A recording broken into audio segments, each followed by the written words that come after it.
The Blue Moon Dragon Part 4, the conclusion. She woke up feeling listless and somewhat disoriented when the sun's brilliant rays streamed into the room. She lay still with her eyes closed and lent half an ear to the bustling feet and muted but excited conversations of the attendants, eager anticipation of the day's events. They were bustling about, carefully selecting and rearranging the formal garments she would wear that day. After the family breakfast in the main hall, there was to be a prayer session that would be presided over by His Eminence, that old cook in the Grand Chapel. In truth, hoping but doubting the validity of last night's series of events and her brief encounter with her beloved Marioki, she maintained the farce of sleep as long as possible so as to carefully mull over the facts.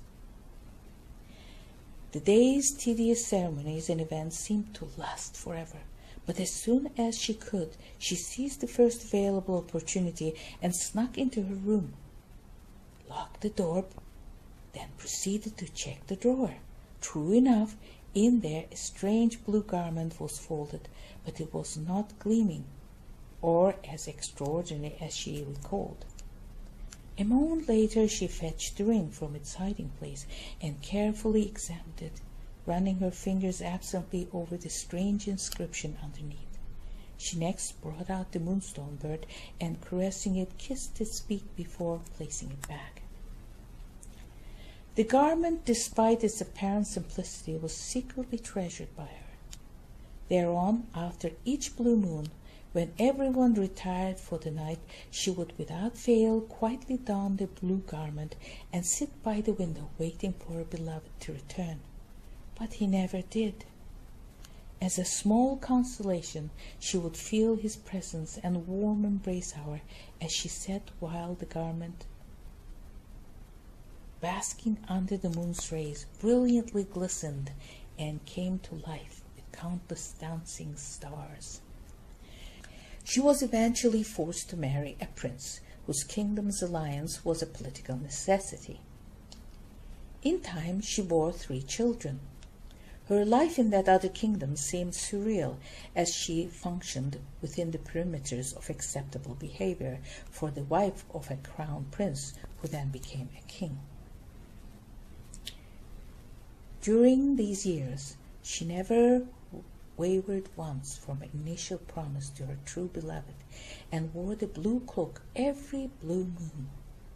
She kept the secret well hidden from all, even her children. Her warmongering husband, the king, eventually met his demise during one of his campaigns. After the elaborate funeral, the widowed queen was allowed to return to the palace in her homeland after her son, the crown prince, took reins of power. Eventually, old age claimed the dowager queen, but by then her 2 other children had been married off to suitable diplomatic advantage and were living elsewhere. On this night of her final blue moon, she asked her close confidant to fetch the plain blue cloak for her and help her don it. In tears the other did as she was bid, and complying with her wishes, left her majesty alone. With some difficulty she retrieved the ring from its hiding place, where it had lain for the many years since she had married. Finally, the former princess, now a dowager queen, placed it on her forefinger. Going over, she sat by the window to await her beloved's return. This time he did come. He looked the same as before, not a day older. Her inhibition soon melted away when he reached forward and kissed her on the mouth, gently breathing his magical dragon's breath into her parted lips. Instantly she was transformed into her young, vigorous, beautiful self. Better than her young self, though, for she was now and immortal. "Are you ready?" he asked lovingly. I've been ready all my life, she smiled back at him. He reached his hand to hold hers and muttered a spell. Instantly she was transformed into a colorful songbird.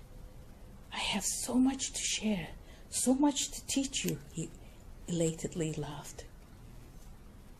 And then, with Mariaki leading the way, they flew together through the open window.